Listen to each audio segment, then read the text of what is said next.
కృతజ్ఞత కలిగి ఉంటే మనకి దీవెన, మనకి ఆశీర్వాదం. కృతజ్ఞత కలిగి లేకపోతే ఏమవుతుంది? కంసాలిని అప్పుడు ఈ వ్యక్తి ఎప్పుడైతే తాకాడో, ఈయన మంచివాడు చెడ్డవాడు కాదు, ఈ దొంగిలించలేదని రాజు మరలా ఆ కంసాన్ని పిలిపించి అడిగాడు అనమాట. నిజంగా ఈ వ్యక్తి ఈ బంగారాన్ని దొంగిలించాడా లేకపోతే నిందేసావా అన్నప్పుడు ఇక బయటపడ్డాడు. ఎవరు? కంసాలి. నేనే కావాలని ఆశపడి ఆయన మీదకి శిక్ష చేశాను అన్నప్పుడు ఇప్పుడు రాజు ఏం చేస్తున్నాడు? కంసాన్ని తీసుకెళ్లి జైలు వేశాడు.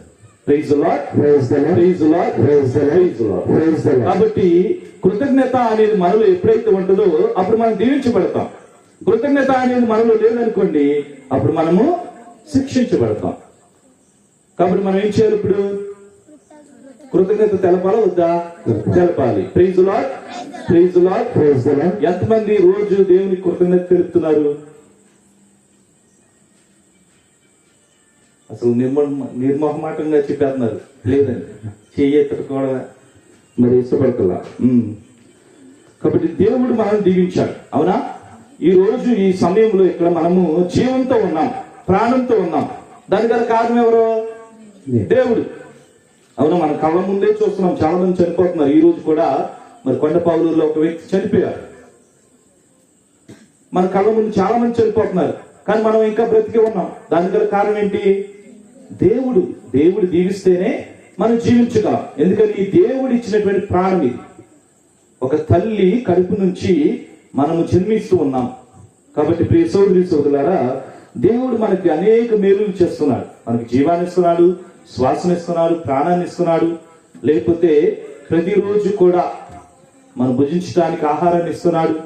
ఇంకా ఇంకా మనకు కావలసిన చాలా కూడా దయచేస్తున్నాడు. కాబట్టి మనందరము దేవునికి కృతజ్ఞత తెలపాలి. Praise the lord, praise the lord, praise the lord, praise the lord, praise the lord, praise the lord. ఈ రోజు మనం చదువుకున్నటువంటి సువిశేషము ఒకసారి మనం గమనిస్తే లూకా శుభవార్త 17వ అధ్యాయము 11వ వచనం నుంచి మనం చదువుదాం. యేసు సమరయ గలిలయ ప్రాంతముల మీదుగా యెరూషలేమునకు పోవుచుండెను. యేసు ప్రభు ఏం చేస్తున్నాడు? ప్రయాణమై వెళ్తూ ఉన్నాడు. ఆయన ఒక గ్రామం నుంచి ఒక గ్రామానికి వెళ్తున్నాడు. ఇలా గోపవరం గడువు నుంచి అరికట్టుబడి పాలన వెళ్తా ఉంటే మార్గ మధ్యంలో కొంతమంది వచ్చారు. అంటే ప్రయాణంలో జరుగుతుంది. యేసు ప్రభు ప్రయాణమై వెళుతూ ఉన్నటువంటి దారిలో జరిగినటువంటి అద్భుతం ఇది. ఆయన ఎక్కడో నిలబడి మనలాగా ఇలా కూర్చుని ఏదో ఒక ఇంటిలో ప్రవేశించి ఈ అద్భుతం చేతలా. ఎక్కడ చేస్తున్నాడు ఆయన? ప్రయాణం. అంటే ఆయన నడుస్తూ వెళుతూ ఉన్నటువంటి సమయంలో మరి వారికి ఎదురుపడినప్పుడు ఈ అద్భుతం అనేది జరుగుతుంది. కాబట్టి ప్రియ సోదరి సోదరులారా, మనందరము కూడా సిద్ధపడి ఉండాలి. ఎందుకని? క్రీస్తు ప్రభు ప్రయాణం చేసుకుంటూ వస్తాడు మన దగ్గరికి. ఆయన ప్రయాణం చేసుకుంటూ వచ్చినప్పుడు మనము ఆయన కనుగొని వెంటనే ప్రభువా, నేను ఈ కష్టంలో ఉన్నా, నేను ఈ బాధలో ఉన్నా, నాకు మనశ్శాంతి లేదు అని మనము ఆయన అడిగినప్పుడు ఆయన స్వస్థపడుతున్నారు. Praise the lord, praise the lord, praise the lord. చదవండి. తర్వాత ఒక గ్రామమున అడుగు పెట్టగానే 10 మంది కుష్ఠరోగులు ఆయనకు ఎదురైరి వారు దూరమున నిలుచుండేవి. చూడండి, ఇక్కడ గమనించండి. 10 మంది కుష్ఠరోగులు ఏం చేస్తున్నారు? దూరంగా ఉంటున్నారు. ఎందుకు దూరంగా ఉన్నారు వాళ్ళు? కుష్ఠు వ్యాధి సోకినటువంటి ఒక వ్యక్తిని ఎవరు కూడా దగ్గరికి రానివ్వరు. ఎందుకని? దగ్గరికి వస్తే ఆ వ్యాధి వాళ్ళకు కూడా సోకింది. అందుకే వారిని వెలివేస్తారు. వాస్తవానికి వారిని వెలివేస్తారు. ఎక్కడో ఊరి బయట కొండల్లో వాళ్ళు నివసిస్తూ ఉంటారన్నమాట. కానీ ఎప్పుడైతే క్రీస్తు ప్రభు ఒక గ్రామానికి వచ్చాడో అప్పుడు ఈ 10 మంది కూడా వచ్చేసి ఆయనకి దూరంగా నిలబడి ఏమంటున్నారు? గొంతెత్తి, ఓ యేసు ప్రభువా, మమ్ము కనికరింపుము అని కేకలు పెట్టారు. Praise the lord, praise the lord, praise the lord, praise the lord, praise the lord, praise the Lord. వారు దూరంగా ఉన్నారు కాబట్టి గొంతెత్తి అంటే గట్టిగా గట్టిగా అరుస్తూ చెప్తున్నారు. ఇప్పుడు అబ్రహాము అక్కడ ఉన్నాడు, అక్కడ నుంచి నాకు వినపడాలనుకోండి, గట్టిగా చెప్పాలి. అవునా? మీ చెవులు చెప్పినట్టు ఇట్లా నిదానం చెప్తే వినపడితే నాకు వినపడదు. కాబట్టి గట్టిగా అరుస్తూ చెప్తే అంత దూరం ఉన్నారు కాబట్టి నాకు వినపడింది. అలాగే 10 మంది కూడా గొంతెత్తి అరుస్తూ గట్టిగా ఏమన్నారు? ఓ యేసు ప్రభువా మమ్ము కనికరింపమని కేకలు పెట్టిరి. Praise the lord, praise the lord, praise the lord, praise the lord, praise the lord, praise the lord. మనం కృతజ్ఞత చెప్తున్నాం అంటున్నారు మీరు. అవునా? దేవునికి ప్రతిరోజు కృతజ్ఞత చెప్తున్నారు, స్తుతులు స్తోత్రాలు అర్పిస్తున్నారు. అవునా? ఎవరైనా గొంతెత్తి గట్టిగా చెప్తున్నారా? చెప్తున్నారు మీరు? చెప్పాలా? గుడికి వస్తారు, గుడికి వచ్చి ఫాదర్ గారు హల్లెలూయా ప్రైజ్ లార్డ్ అని చెప్తూ ఉంటే కొంతమంది చెప్తారు, కొంతమంది చెప్పరాసం, కొంతమంది చేయి ఎత్తుతారు, కొంతమంది చేయి ఎత్తరు. అంటే ఆ కుష్ఠరోగులకు ఉన్నటువంటి ఆలోచన మరి అన్ని నయమయ్యి మనం మంచిగా ఉన్నాం. మరి మన పరిస్థితి ఏంటి? మనం ఎంతగా చెప్పాలి కృతజ్ఞతలు? గట్టిగా చెప్పాలి, అరుస్తూ చెప్పాలి. మనం చూస్తూ ఉంటాం ప్రార్థనా కుటుంబంలో వాళ్ళు గట్టిగా అరుస్తూ చెప్తూ ఉంటారు. మరి 10 మంది కుష్ఠరోగులు కూడా చాలా గట్టిగా అరుస్తూ మరి కేకలు పెడుతూ దేవునికి మరి మనవి చేస్తున్నారు. తర్వాత యేసు వారిని చూసి మీరు వెళ్ళి యాజకులకు కనిపింపుడు అని చెప్పాను. వారు మార్గ మధ్యముననే శుద్ధి పొందిరి. Praise the lord, praise the lord, praise the lord, praise the lord, praise the lord. క్రీస్తు ప్రభు ఏమన్నాడు? వాళ్ళేమో ప్రభువా మమ్ము కనికరింపు అంటే మమ్ము స్వస్థపరచు, మమ్ము నయం చేయి అని కేకలు వేశారు. కానీ క్రీస్తు ప్రభు ఏమంటున్నాడు? మీరు వెళ్ళి యాజకులకి కనపడాలి. యాజకులు అంటే ఎవరు? గురువులు, అభిషిక్తులు. వాళ్ళు వెళ్ళి వారికి కనపడినప్పుడు యాజకులు ఏం చేస్తాడంటే మరి ఈ యొక్క వ్యాధి సోకిన మన నిర్గమ కాండంలో చూస్తాం అన్నాడు కుష్ఠ వ్యాధి గురించి. ఆ సోకినటువంటి వ్యక్తి యాజకుని దగ్గరికి వెళ్ళినప్పుడు యాజకుడు ధృవీకరిస్తాడు. ఏమని ధృవీకరిస్తాడు? ఈ వ్యాధి అనేది నయమైపోయింది, పూర్తిగా ఈ వ్యక్తి స్వస్థ పొందుకున్నాడని యాజకుడు చెప్పాలి, అభిషిక్తుడు చెప్పాలి, సర్టిఫికేట్ ఇవ్వాలి. అప్పుడే అది చెల్లిద్ది. అందుకే క్రీస్తు ప్రభు వెంటనే మీరందరూ కూడా వెళ్ళి యాజకులు కనపడండి అని చెప్పినప్పుడు వాళ్ళ మార్గ మధ్యమునే శుద్ధిని పొందారు. అప్పుడు వారిలో ఒకడు తాను స్వస్థుడగుట గమనించి ఎలుగెత్తి దేవుని స్తుతించుచు తిరిగి వచ్చి యేసు పాదముల వద్ద సాగిలపడి కృతజ్ఞత తెలిపెను. అతడు సమరీయుడు. Praise the lord, praise the lord, praise the lord, praise the lord. మీరు నాకు చూడాలి అందరూ కూడా. ఆ 10 మంది కూడా క్రీస్తు ప్రభు చెప్పినటువంటి మాట విన్నారు, నమ్మారు. 10 మంది కూడా యాజకుని దగ్గరికి వెళ్తున్నారు, గురువు దగ్గరికి వెళ్తున్నారు. వెళ్తూ ఉంటే మార్గ మధ్యంలో ఒక వ్యక్తి మాత్రమే స్వస్థత పొందటం గ్రహించాడు. 9 మంది కూడా స్వస్థత పొందారు. కానీ ఒక వ్యక్తి ముందుగానే దాన్ని గ్రహించి తనలో మార్పు రావటం గమనించి తానులో ఆ వ్యాధి వీడిపోవడం అంటే వ్యాధి నయమవటం గమనించి వెంటనే యాజకుని దగ్గరికి వెళ్ళాల. ఏం చేశాడు? తిరిగి మరలా క్రీస్తు ప్రభు దగ్గరికి వచ్చి సాగిలో పడి నమస్కారం చెప్తూ కృతజ్ఞత చెప్తున్నారు. Praise the lord, praise the lord, praise the lord, praise the lord, praise the lord.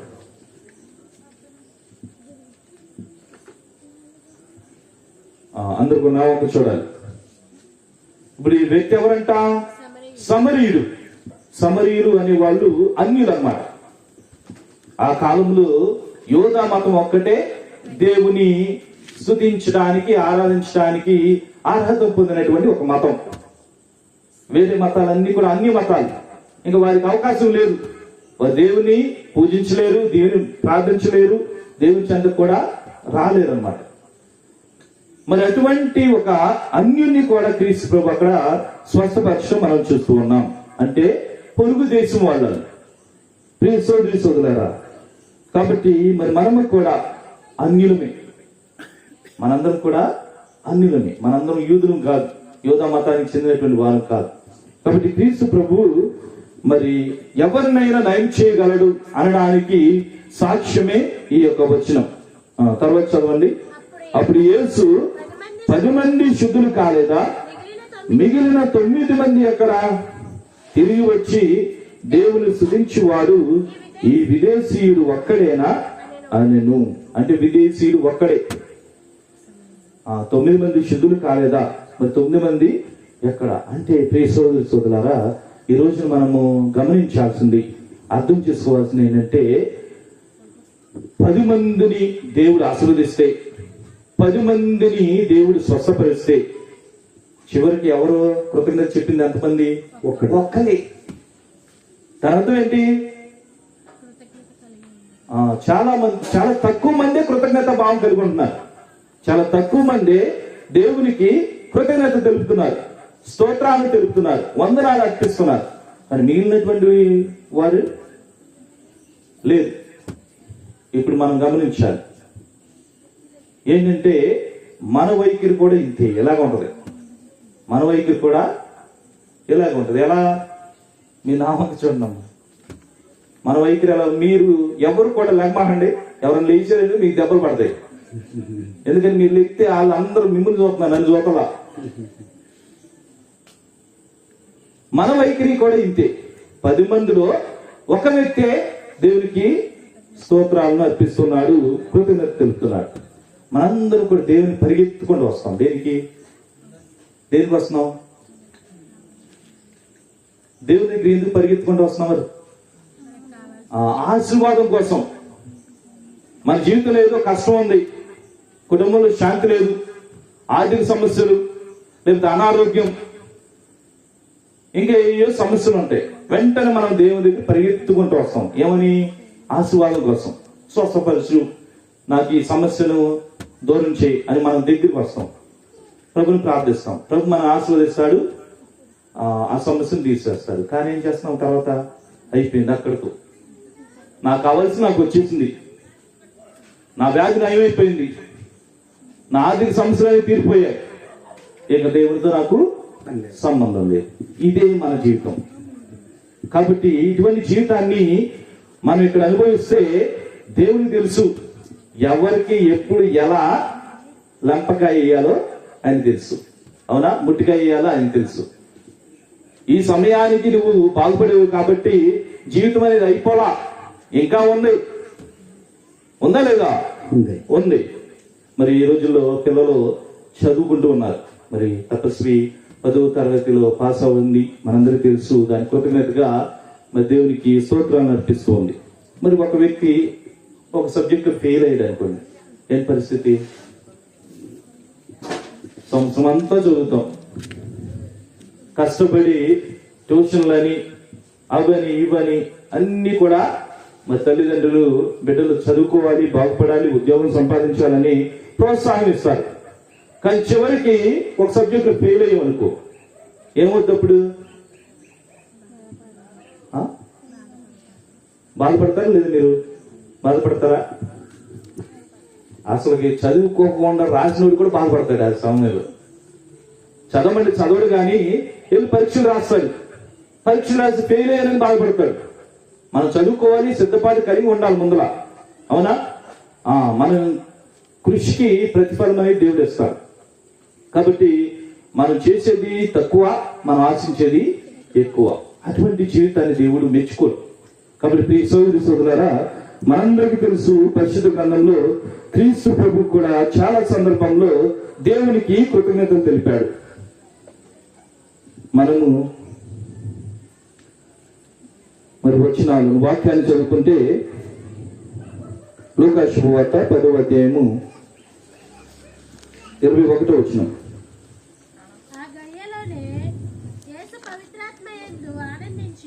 ఆ గడియలోనే యేసు పవిత్రాత్మయందు ఆనందించి, ఓ తండ్రి, పరలోక భూలోకములకు అధిపతి, ఈ విషయములను నీవు జ్ఞానులకును వివేకులకును మరుగుపరిచి పసిబిడ్డలకు వీనిని తెలియపరిచినందులకు నీకు ధన్యవాదములు. అవును తండ్రి, ఇది నీ అనుగ్రహపూర్వక సంకల్పము. Praise the lord, praise the lord, praise the lord, praise the lord, praise the lord. యేసు ప్రభు స్వయంగా తండ్రి దేవునికి కృతజ్ఞతలు చెప్తున్నాడు. ఎందుకు చెప్తున్నాడు? దేవుడు తన యొక్క దైవ రాజ్యాన్ని గురించి, తన యొక్క దైవ రాజ్య స్థాపన గురించి, లేకపోతే దైవ రాజ్యానికి సంబంధించినటువంటి వ్యక్తుల గురించి ఎవరెవరికి పెద్దవాళ్ళకి చెప్పలా, ఎవరికి జ్ఞానులకు మహాజ్ఞానులకు చెప్పలా, వివేకవంతులకు చెప్పలా. ఎటువంటి వ్యక్తులు చెప్పాడంట? పసిబిడ్డలకి ఆయన బయలుపరిచాడు. Praise lord, praise the lord, praise lord, praise the lord, praise lord, praise the lord. పసిబిడ్డలకి ఆయన బయలుపరిచాడు. దాని అర్థం ఏంటంటే రాజభవనాల్లో ఉండేటువంటి రాజులు రాణులకు ఆయన చెప్పలా, సర్వసాధారణమైనటువంటి మనుషులకు ఆయన చెప్పాడు. అందుకు నా ఉంది చూడండి, అమ్మ ప్రార్థన తర్వాత ఏదైనా భోజనాలు కానీ ఏదైనా నువ్వు అసలు వచ్చి ప్రార్థనలో కూర్చో, ఏం దగ్గర తిరుగుతున్నావు? అది జరుగుతారులే, నువ్వురా, నువ్వు ఎట్టి చూపు కూర్చో. వాళ్ళు వచ్చింది ఇప్పుడు ఏం చేశారు? గౌరవం ఇవ్వడం. సరే, అవన్నీ సాతాను చూద్దాం. మీరు అటు వెళ్ళమండి, దేవుని స్తుతించాలి, మనం ఆరాధించాలి. ఓకేనా? నా ముందు చూడండి. ఇప్పుడు వచ్చిన వాళ్ళు ముందుకు వచ్చేయండి, ఖాళీ ఉంది. 10 సార్లు పిలిచి ఎవరు రాట్లా, తిరుగుతారు. ఎందుకు? ముందుకు రండి, ఇంకా ఖాళీ ఉంది, ముందుకు రండి. చేపలు వేసి ఉన్నాయి, చక్క ముందుకు రండి అమ్మా.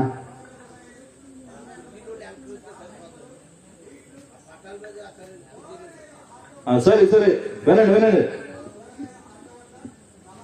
ఓకే, క్రీస్తు ప్రభు అంటున్నాడు ఏమని?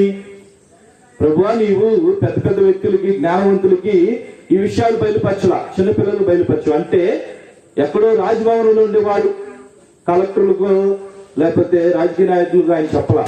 ఎవరు చెప్పాడంట? సర్వసాధారణమైనటువంటి సామాన్య ప్రజలకు ఆయన చెప్పాడంట.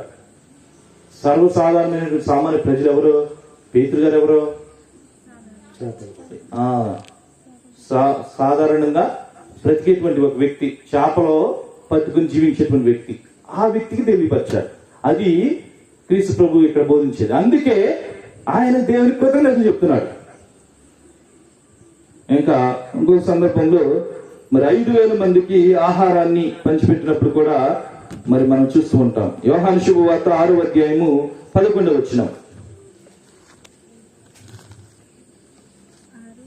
యోహాను శుభవార్త 6వ అధ్యాయము 11వ వచనం. అప్పుడు యేసు రొట్టెను తీసుకుని ధన్యవాదములు అర్పించి కూర్చున్న వారికి వడ్డించెను. అట్లే చేపలను కూడా వారికి తృప్తి కలుగునట్లుగా వడ్డించెను. అప్పుడు యేసు ఏం చేశాడు? రొట్టెను తీసుకుని ధన్యవాదాలు అర్పించిన తర్వాతనే వడ్డించాడు అన్నమాట. ముందుగా దేవుని కృతజ్ఞతలు చెప్పారు, ధన్యవాదాలు చెప్పారు. ఎందుకు చెప్పాడు? ఎందుకంటే 5,000 మందికి అక్కడ ఉన్నటువంటి 2 చేపలు 5 రొట్టెలతో ఆహారాన్ని ఆయన పంచిపెడుతున్నాడు. 5,000 మందికి 2 చేపలు 5 రొట్టెలు. ఈ 2 చేపలు 5 రొట్టెలు 5,000 మందికి దేనికి పనికొస్తాయి? ఈ రోజు ఇప్పుడు ప్రార్థన అయిన తర్వాత మీకు ఏదైనా రాలేదనుకోండి ఐటమ్, ఏం చేస్తాం మీరు? ఇక్కడికి వచ్చి ప్రార్థనలో పాల్గొని అంతా అయిపోయిన తర్వాత చివరికి తిట్టుకుంటా వెళ్తారు. అక్కడ క్రీస్తు ప్రభు అక్కడ అద్భుతాన్ని చేస్తున్నాడు కాబట్టి ఆయన ముందే తెలుసు తండ్రి దేవుడు అద్భుతాన్ని చేస్తున్నాడు. అందుకే రొట్టెను పైకి ఆకాశానికి చూపించి ధన్యవాదాలు చెప్పిన తర్వాతనే దాన్ని అందించాడు. Praise the lord, praise the lord, praise the lord, praise the lord, praise the Lord. ఇంకా 4,000 మందికి ఆహారాన్ని పంచిపెట్టినప్పుడు కూడా అలాగే చేశాడు. మార్కు శుభవార్త 8వ అధ్యాయము 6వ వచనం. మార్కు శుభవార్త 8వ అధ్యాయము 6వ వచనం. అంతటా యేసు ఆ జనసమూహమును అతడు కూర్చుండా ఆజ్ఞాపించి ఆ 7 రొట్టెలను అందుకొని దేవునికి కృతజ్ఞతా స్తోత్రములు చెల్లించి వానిని త్రుంచి వడ్డించుటకై తన శిష్యులకు ఇచ్చెను.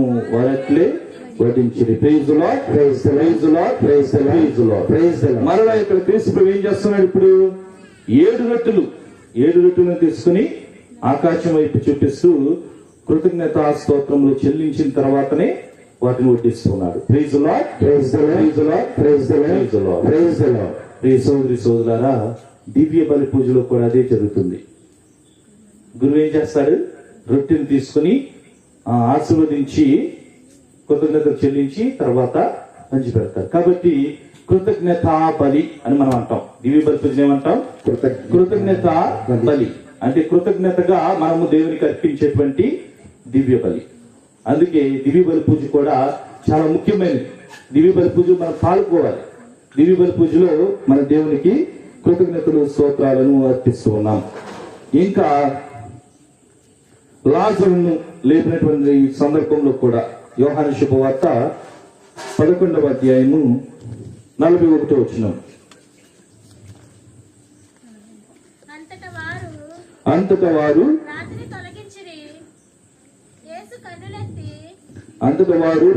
తొలగించిరి. యేసు కనులెత్తి, ఓ తండ్రి, నీవు నా ప్రార్థనను ఆలకించినందుకు కృతజ్ఞతలు. Praise the lord, praise the lord, praise the lord, praise the lord, praise the Lord. మనలో ఎంతమందిని మన ప్రార్థన దేవుడు ఆలకించిన తర్వాత కృతజ్ఞత చెప్తున్నాం? మనం ఏదో ఒకటి అడిగాం, దాన్ని దేవుడు ఇచ్చేశాడు, వెంటనే మనం కృతజ్ఞత చెప్తున్నాం లేదా? చెప్తున్నారు మీరు? మీరైతే మంచి వాళ్ళు. కాబట్టి ఇక్కడ ఏం జరుగుతుంది? లాజరు మరణించాడు, సమాధి చేయబడి అప్పుడు 4 రోజులు అయిపోయింది. 4 రోజులు అయిన తర్వాత ఒక మనిషి మరలా తిరిగి బ్రతకడం అనేది అసాధ్యం. కానీ అక్కడ ఏం జరిగింది? క్రీస్తు ప్రభు రాతిని తొలగించండి అని చెప్పాడు. ఆ సమాధికి మూసివేసినటువంటి రాయిని తీసివేయనని చెప్పిన తర్వాత ప్రార్థన చేస్తున్నాం. వెంటనే లాజరు బయటికి రా అంటలా, ప్రార్థన చేసి దేవుని కృతజ్ఞతలు తెలిపిన తర్వాతనే లాజరు బయటికి రా అని ఆయన చెప్తున్నాడు. మరి మనం చదువుకున్నటువంటి వచనంలో, అంతటా వారు రాతిని తొలగించిరి. యేసు కనులెత్తి, ఓ తండ్రి, నీవు నా ప్రార్థనను ఆలకించినందులకు కృతజ్ఞుడము. అంటే క్రీస్తు ప్రభువు వాస్తవానికి ఇక్కడ ముందుగానే కృతజ్ఞత చెప్పేస్తున్నాడు. ఆ అద్భుతం జరగక ముందే కృతజ్ఞత చెప్తున్నాడు. ఆ స్వస్థత జరగక ముందే కృతజ్ఞత చెప్తున్నాడు. కాబట్టి మనం కూడా ఏం చేయాలి? కృతజ్ఞత చెప్పాలి. అంత నమ్మకం ఉందా మనలో? మనలో అంత విశ్వాసం, నమ్మకం ఉండదు. కాబట్టి మనం ముందు చెప్పం, తర్వాత చెప్తాం. ముందు చెప్పిన దానికి తర్వాత చెప్పిన దానికి చాలా వ్యత్యాసం ఉంది. ముందు చెప్పామంటే దాని అర్థం ఏంటి? ఇది ఖచ్చితంగా జరుగుతుంది అనేటువంటి నమ్మకం. కానీ తర్వాత జరిగితే చెప్దాం, లేకపోతే లేదు. అంటే ఆ విశ్వాసానికి ఈ విశ్వాసానికి చాలా వ్యత్యాసం ఉంది. కాబట్టి ప్రియ సోదరి సోదరులారా, మనలో ఉన్నటువంటి విశ్వాసాన్ని బట్టి దేవుడు స్వస్థతను ఇస్తాడు. ఆ 10 మంది వచ్చి అడిగిన వెంటనే ఇచ్చేస్తాడా? మీరు ముందుగా వెళ్ళి యాజకునికి కనబడండి అంటే వారు నమ్మారు, విశ్వసించారు. ఆయన చెప్పిన మాటలు వాళ్ళు విన్నారు. కాబట్టే వాళ్ళు పైన మీద వెళుతూ ఉండగా మార్గ మధ్యలో జరిగింది. అంటే విశ్వాసాన్ని వాళ్ళు కనబరిచిన తర్వాత జరిగింది. కాబట్టి ప్రియ సోదరి సోదరులారా, ఈ రోజున మనము ఈ యొక్క కుటుంబంలో ప్రార్థన చేస్తున్నామంటే వాళ్ళు కూడా విశ్వాసము ప్రకటించారు. కాబట్టి వాళ్ళు కూడా మరి విశ్వాసము కలిగి ఉన్నారు. కాబట్టి దేవుడు వారిని స్వస్థపరిచాడు. లేకపోతే తపస్వి ఉత్తీర్ణత పొందింది. తపస్వి ప్రతిరోజు ఎగ్జామ్ ఏ రోజు ఉందో ఆ రోజు ముందుగా నాకు ఫోన్ చేసి ప్రార్థన చేయించుకున్న తర్వాతే వెళ్ళింది అన్నమాట.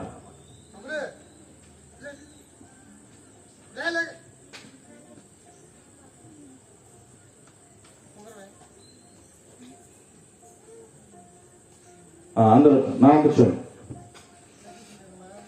తపస్సు ఏం చేసింది? ఏ రోజు అయితే ఎగ్జామ్ ఉందో ఆ రోజు ప్రత్యేకంగా మరి వాళ్ళ అమ్మతో ఫోన్ చేపించి ప్రార్థన చేయించుకున్న తర్వాత వెళ్ళి ఎగ్జామ్ రాసింది. అంటే తనలో విశ్వాసం. గురువులు వచ్చే ప్రార్థన చేయించుకోవాలి, అభిషేక్తులు వచ్చే ఆశీర్వాదం పొందాలనేటువంటి విశ్వాసం తనలో ఉంది. కాబట్టి ఈ రోజున ప్రత్యేకంగా మరి ఎగ్జామ్ అంటే అందరికి భయం ఉంటది. ఎంత చదివినా సరే, ఎంత ప్రిపేర్ అయినా సరే, సిద్ధపడ్డా సరే, ఏదో ఒక భయము, ఏదో ఒకటి అనేది ఉంటది. కానీ అది పోవాలి అంటే దేవుని యొక్క ఆశీర్వాదం కావాలి. కాబట్టి ఈ రోజున తాను ఉత్తీర్ణత పొందినందుకు కృతజ్ఞతలు ఈ రోజున మనందరూ కూడా ఇక్కడ మరి ప్రార్థన చేస్తూ ఉన్నాం. ఇంకొక సందర్భంలో క్రీస్తు ప్రభు మరి దేవుని కృతజ్ఞత తెలిపినటువంటి సందర్భం ఏంటంటే లూకా శుభవార్త 22వ అధ్యాయము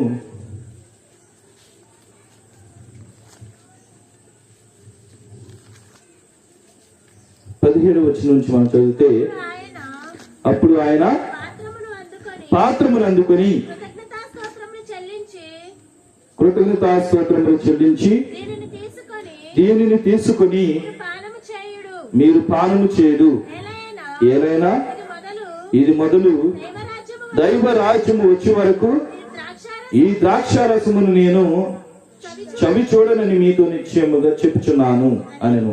అప్పుడు యేసు రొట్టెను అందుకొని కృతజ్ఞతా స్తోత్రములు చెల్లించి దానిని త్రుంచి వారికి వసుగుచు, ఇది మీ కొరకు అర్పింపబడు నా శరీరము, దీనిని నా జ్ఞాపకార్థం చేయము అనెను. పూజలో ఇవే గురువులు చెప్తారు. క్రీస్తు ప్రభువు పలికినటువంటి మాటలే గురువులు కూడా చెప్తారు. ఆ పాను అందుకుని కృతజ్ఞతలు చెప్తాం, ద్రాక్షరసాన్ని అందుకుని కృతజ్ఞతలు చెప్తాం. తర్వాతనే మరి ఆ బలి అనేది అర్పించబడుతుంది. కాబట్టి ప్రియ సోదరి సోదరులారా, క్రీస్తు ప్రభువు తన జీవితంలో తండ్రి దేవుని అనేక సార్లు ప్రార్థించాడు, అనేక సార్లు కృతజ్ఞతలు తెలియపరిచాడు. మరి సాక్షాత్తు దైవ కుమారుడు ఒక మనిషి అవతారం ఎత్తి దేవుని కృతజ్ఞతలు చెప్పినప్పుడు మనందరం కూడా మానవులమే, మనందరం కూడా మనుషులమే. కాబట్టి మనం ఎన్నిసార్లు చెప్పాలి? మనం చాలాసార్లు చెప్పాలి. మేము గురువులుగా లేకపోతే సిస్టర్లుగా మాకు సెమినార్లో తరబిదు పొందేటప్పుడు మాకు ప్రార్థనలే ఉంటాయి. భోజనం తినక ముందు ప్రార్థన, తిన్న తర్వాత కూడా ప్రార్థన. ఎవరైనా చేస్తున్నారా? అలా చేస్తున్నారా? ఆ ప్రార్థన ఏమని చెప్తాం? ప్రభువా, ఈ భోజనాన్ని మాకు ఇచ్చినందుకు మీకు కృతజ్ఞతలు అని చెప్తాం అన్నమాట. మరి మనలో ఎవరన్నా అలా కృతజ్ఞత చెప్తున్నామా? కాబట్టి మనందరం కూడా ప్రియ సోదరి సోదరులారా, కృతజ్ఞత భావం కలిగి జీవించాలి. కృతజ్ఞత భావం అనేది లేకపోతే మన జీవితం అనేది ఫలించదు. దేవుడు మనకు చేసినటువంటి మేలులకు మనం కృతజ్ఞత చెప్తేనే మన జీవితం అనేది చక్కగా ఉంటది, మనశ్శాంతిగా ఉంటది, ప్రశాంతంగా ఉంటది. కాబట్టి మనం బహిరంగంగా చెప్పొచ్చు, లేకపోతే వ్యక్తిగతంగా చెప్పొచ్చు, లేకపోతే ఒక సంఘంగా ఇలా సమావేశమై కూడా చెప్పొచ్చు. మరి దేవునికి ఎప్పుడు మనం కృతజ్ఞతలు తెలియపరచాలి. ప్రియ సోదరి సోదరులారా, మరి పరిశుద్ధ గ్రంథంలో క్రీస్తు ప్రభువు కాకుండా ఇంకా చాలా మంది దేవుని కృతజ్ఞతలు చెప్పారు. మరి వారిలో కొంతమందిని మనము ఉదాహరణగా తీసుకుందాం.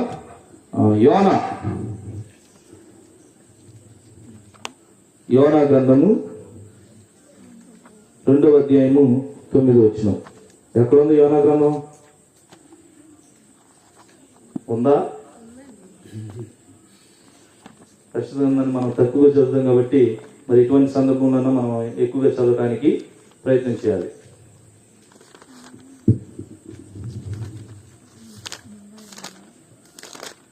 రెండవ అధ్యాయము 9వ వచనం. కానీ నేను కృతజ్ఞతాస్తుతులు చెల్లించి నీ స్తుతులు పాడి నీకు బలిని అర్పించును. కానీ నేను నీ స్తుతులు పాడి నీకు బలిని అర్పింతును, నా మొక్కుబడులు చెల్లించుకొందును.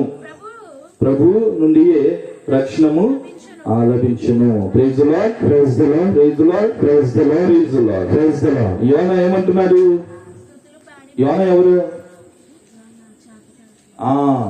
తిమింగలం కడుపులు 3 రోజులు, 3 రాత్రులు 3 పగలు, 3 రోజులు ఒక చేప కడుపులో బ్రతికినటువంటి వ్యక్తి.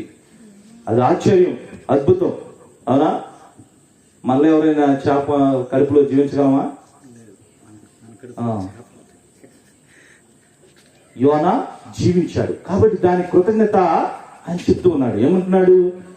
కానీ నేను నీ స్తుతులు పాడి నీకు బలిని అర్పింతును. అంటే దాని ముందుగా నీకు స్తోత్రాలు స్తుతులు చెల్లించిన తర్వాతనే నేను బలిని అర్పిస్తానని ఆయన చెప్తూ ఉన్నాడు. కాబట్టి ప్రియ సోదరి సోదరుల, కృతజ్ఞత అనేది మరి చాలా ముఖ్యమైనది. తర్వాత దానియేలు కూడా, దానియేలు గ్రంథము 6వ అధ్యాయము 10వ వచనం. బైబిల్ చదువుతున్నారు మీరు? 6వ అధ్యాయము 10వ వచనం. రాజు శాసనముపై సంతకము చేసినని విని దానియేలు తన ఇంటికి వెళ్ళెను. అతని ఇంటి మీద గది కిటికీలు యెరూషలేము వైపు తెరుచుకొని ఉండెను. అతడు యథాప్రకారము అనుదినము చేయనట్లే ఆ కిటికీల ముందు మోకాళ్ళుని రోజునకు 3 మార్లు దేవునికి ప్రార్థన చేసి వందనములు అర్పించును. Praise lord, praise the lord, praise the lord, praise the lord, praise the lord, praise the lord. రోజుకి ఎన్నిసార్లు? 3 సార్లు. యెరూషలేము వైపు ఉంటదంట వాళ్ళ ఇల్లు. కిటికీలు తెరిచి యెరూషలేము వైపుగా మరి మోకరించి ఆయన 3 సార్లు, రోజుకి 3 సార్లు, ఉదయం, మధ్యాహ్నం, సాయంత్రం 3 సార్లు ఆయన ప్రార్థన చేస్తూ దేవునికి వందనాలు అర్పించారంట. మరి మనం ఎన్నిసార్లు అర్పిస్తున్నాం? ఒక పని జరిగింది అనుకోండి, రాజు సంతకం పెట్టిన వెంటనే ఇంటికి వచ్చేసాడు, తలుపులు తీశాడు, కిటికీలు తీశాడు, మోకరించి ప్రార్థన చేశాడు. మరి మనం ఏం చేస్తున్నాం? కాబట్టి ప్రియ సోదరి సోదరులారా, మరి కుష్ఠరోగం అనేది మనలో కూడా ఉంది. ఏ కుష్ఠరోగం ఇది? మానసిక కుష్ఠరోగం, ఆధ్యాత్మిక కుష్ఠరోగం, సాంఘిక కుష్ఠరోగం. ఎందుకని? దేవుడు మనకు అన్ని ఇచ్చిన మనం కృతజ్ఞత చెప్తున్నా. ఈ వ్యాధి అనేది మనలో ఉండిపోతుంది. కాబట్టి ప్రియ సోదరి సోదరులారా, మరి ఆ కుష్ఠరోగులు మన మీద బెటరా లేకపోతే మనం బెటరా అనేది ఈ రోజున మనందరం పరిశీలన చేసుకోవాలి. ఇంకా ఆ 10 మందిలో ఒక్కరు మాత్రమే వస్తున్నారు. దాని అర్థం ఏంటి? చాలా తక్కువ మంది దేవునికి కృతజ్ఞతలు చెప్తున్నారు. ఇంకా పౌలు, సిలాసు ఇరువురు కూడా మరి దేవునికి కృతజ్ఞతలు చెప్తూ ఉన్నారు. అపోస్తుల కార్యములు 16వ అధ్యాయము